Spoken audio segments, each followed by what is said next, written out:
గూర్చి ముచ్చటిస్తూ స్వయం చెడు ఆలోచనలోనై నిందారోపణలో పడిపోయాడు. అతని మంచి గుణాలు ఒకవైపు ఉండిపోయాయి.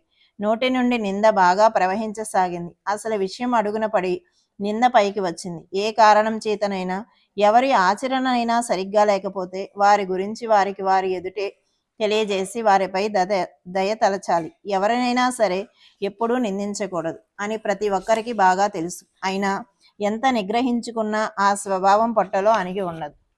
కడుపులో నుండి కంఠంలోనికి, కంఠం నుండి జిహ్వపైకి, అక్కడ నుండి మెల్లమెల్లగా పెదవులపైకి సుఖంగా సంతోషంగా ప్రవహిస్తుంది. నింద చేసే వానికంటే ఎక్కువ ఉపకారం చేసేవారు త్రిభువనాలలో ఉండరు. నిందారోపణ చేసి వారికి శ్రేయస్సును కలిగించటమే మురికిని కొందరు కుంకుడు కాయలతోనూ, కొందరు సబ్బు సీకాయేది వస్తువులతో కడుగుతారు. మరికొందరు నిర్మలమైన నీటితో కడుగుతారు. కానీ నింద చేసేవాడు ఇతరుల మురికిని తన నాలుకతో శుభ్రం చేస్తాడు.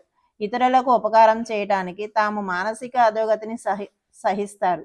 వారి మహోపకారం వర్ణించశక్యం కాదు. పరనింద చేసేవారు అత్యంత వందనీయులు.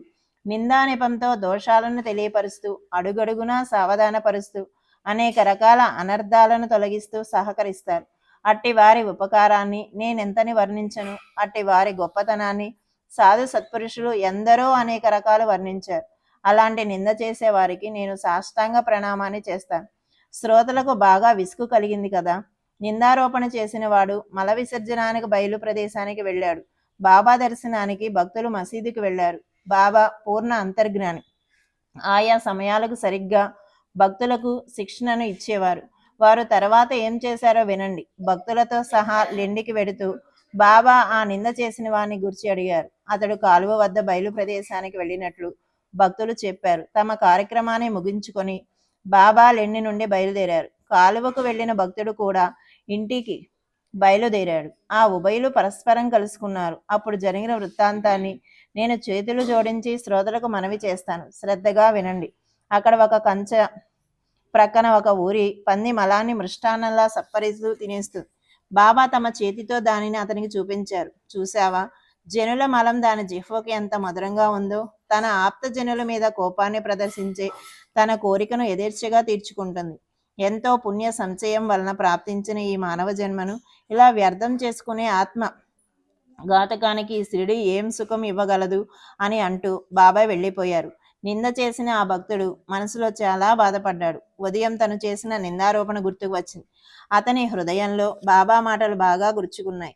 ఆయా సందర్భాలను అనుసరించి బాబా అలా భక్తులకు బోధించేవారు. ఆ బోధలోని సారాన్ని అంతరంగంలో భద్రపరుచుకుంటే పరమార్థం ఎంతో దూరంలో ఉండదు. నా హరికృప ఉంటే నాకు మంచం పైన అన్నీ సమకూర్చుతాడు అన్న మాట నిజమే. కాని ఆ మాట విన్నా ఆచ్ఛాదనాల వరకే. పరమార్థంలో కూడా ఇలా జరుగుతుందని భావిస్తే పరమార్థాన్ని కోల్పోవలసింది. ఎవరు ఎలా చేస్తే అలా అనుభవిస్తారు అన్న బాబా మాటలు అమూల్యం. వారి యొక్క ఇతర వచనాలను వింటే ఆత్మానందం కలుగుతుంది. శ్రద్ధాభక్తులుంటే అవి హృదయంలోకి చొచ్చుకొని పోతాయి. నేను జలంలో, భూప్రదేశంలో, మ్రాణులలో, జనులలో, వనాలలో, దేశ విదేశాలలో, ఆకాశంలో, ప్రకాశంలో వ్యాపించి సంచరిస్తుంటాను.